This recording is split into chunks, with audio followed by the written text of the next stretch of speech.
Magandang hapon, kaibigan. Iyon sa kulturang Chamorro, hindi magandang gawin ang umihi sa gubat nang hindi humingi ng permisyo.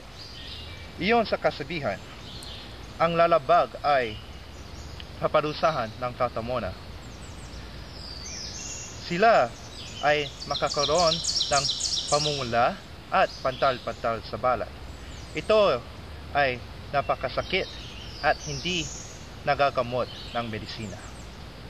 Isasadula ko po ang pangyayari ito.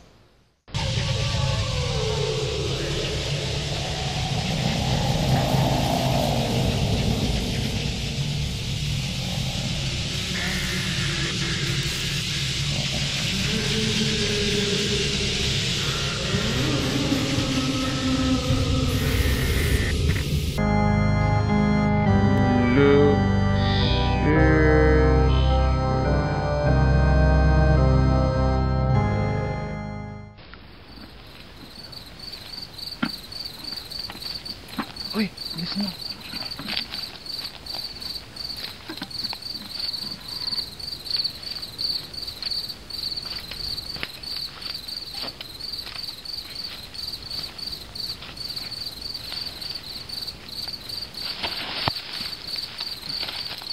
Uy, huwag kang maingay.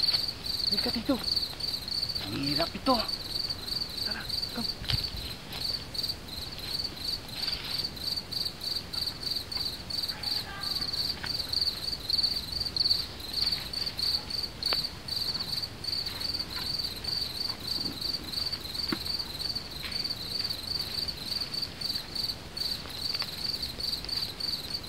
Uy, tol, asahan ko na crap. Uy, ang bunganga mo. Bunganga mo?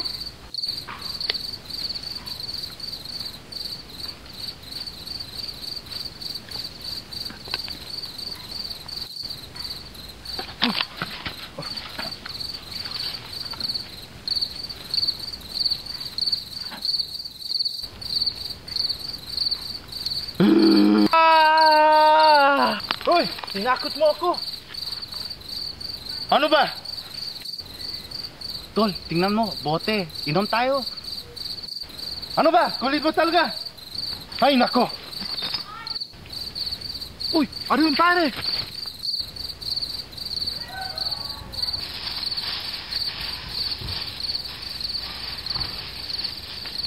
Tol, ano? Jingle ako. Sige, punta ka. Tol, paalam ka muna, ha? Sige, sige. Magpaalam ka muna. Sige, sige.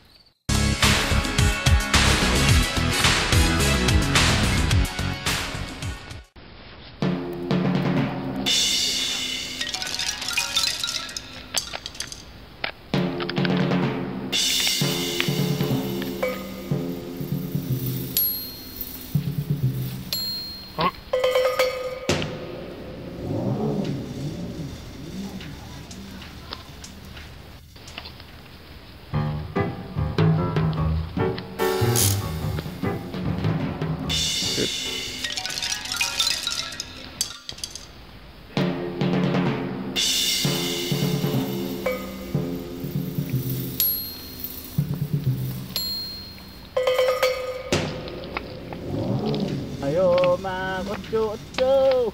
Mag-otso-otso. Otso-otso. Ayo, mag-otso-otso.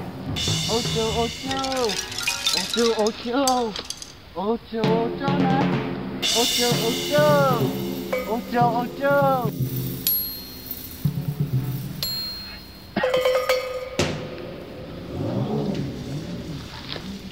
Uy!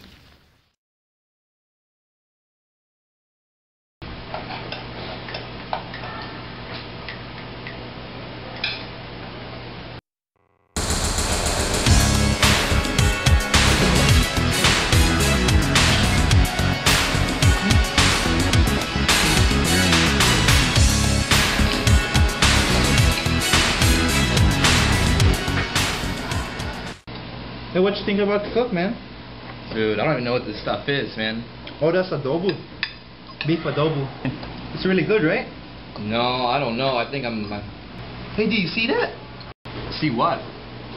You didn't see that? The cop? Dude, like someone handed me a cup, man. I think you're going crazy, man. No way. Tol, masakit ang pata ko. What did he say? His leg hurts. Anong nangyari? Tol, tingnan mo. Tingnan mo to. Wait, take Tol, take kakain kami. Hindi, Tol, tingnan mo. Anong nangyari dyan? Dude, that's the size of a grapefruit. Marami sa kabataan ng aking henerasyon na hindi naniniwala sa ganitong kwento. Iyon sa kanila, ito ay haka-haka lamang na hindi dapat seryosohin. Pinayaman ang mga minuno ang kulturang Chamorro. Maraming ito ay kasibihan lamang, ngunit ito ay dapat respetuhin sapagkat ang mga kwento ito ay pinapalagaan lamang ang ating kalikasan. Sana po napulutan ang magandang aral sa kwento bawat